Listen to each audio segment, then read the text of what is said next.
Right now on Action 2 News at 6, we're learning more about a deadly officer-involved crash earlier this week in Two Rivers.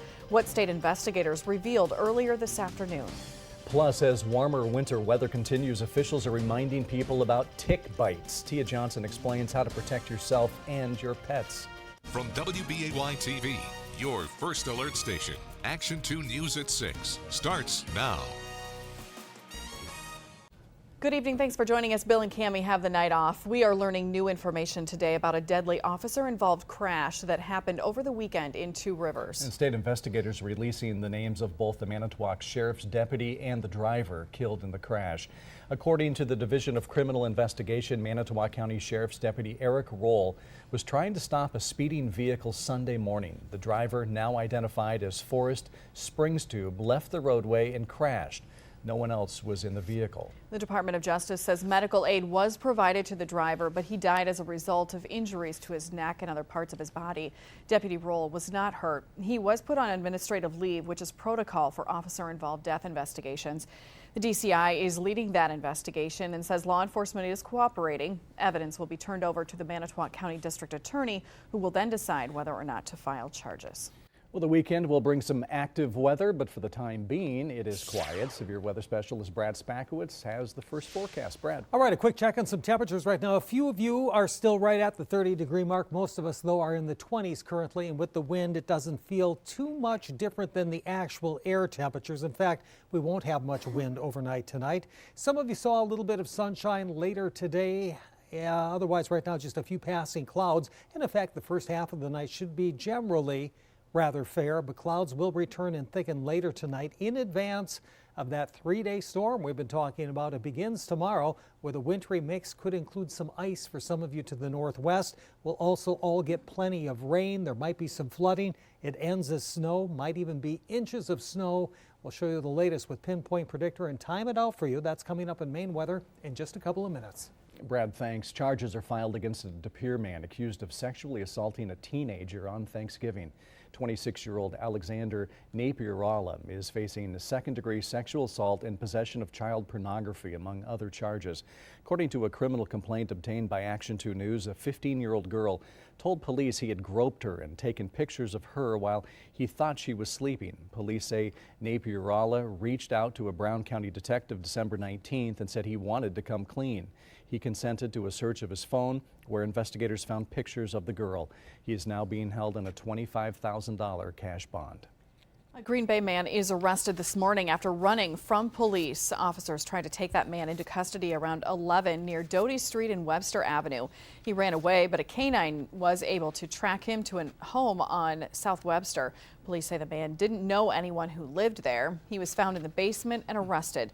Police say that man was wanted on multiple warrants and will receive additional charges from today's arrest. Into an Action 2 News update out of southeastern Wisconsin. A manhunt is now over for 40-year-old Troy Hoffman after he turns himself into the village of Hustaford Police Department this afternoon. He was taken to the Dodge County Jail but will be transferred to the Racine County Jail. The Racine County Sheriff says Hoffman crashed his vehicle into a parked car at a home in the town of Norway Thursday night. He then fired multiple shots into the home before forcing his way in. A man inside was shot multiple times and later died at the hospital. The incident triggered a manhunt for Hoffman. He has no previous criminal history. Officials have not yet released a possible motive. New at 6, Wisconsin cities along the Illinois border are bracing for an uptick in marijuana-related arrests as our neighbor to the south legalizes that drug starting in the new year. Illinois is following Michigan to become the second Wisconsin border state to legalize marijuana. Beloit's police chief is expecting people to bring that drug across the border and says his department has trained additional drug recognition experts. As they drive into our state after consuming those edibles or smoking it or whatever, they could find themselves extremely disorientated in the second's notice. Governor Tony Evers says there is bipartisan support for medical marijuana in Wisconsin and hopes it will be legalized in some capacity in the near future.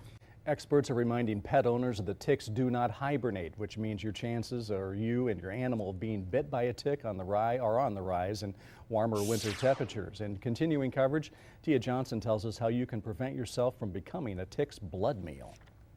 ticks are here year-round. Dr. Becky Kroll at the Alloway Animal Hospital says there's never a time to stop preventing ticks. Ticks don't necessarily hibernate. What they do is they like to go under the leaf cover, and then snow goes on top of it, and now they're under in their little nice world of leaves and snow. When the snow melts, the bloody bandits will try to latch on to your pet or even you. We're out there, our pets are out there, so we are even more exposed to them. Kroll says year-round prevention is the best way to stay tick-free. Ticks can cause diseases in animal and humans too. One of the most prevalent epidemic ones we have locally is Lyme disease. And Lyme disease has many symptoms in people and side effects that are horrible. In pets, we see things like lameness issues, some kidney issues, sometimes liver issues, death. Doing a thorough check of you and your pet once you get inside could help prevent being bit by a tick. Some good recommendations is take a lint roller, roll yourself, your pants, roll your pet to pick any that might just be sitting on them. Dr. Kroll says when walking your pet, stay out of the high brush and leaf-covered areas. Many times I'll get patients that are Lyme positive and owners are like, I never saw a tick on them. Most of the times we don't. She says cats are capable of getting a tick-borne disease as well. In Alloway, Tia Johnson, Action 2 News.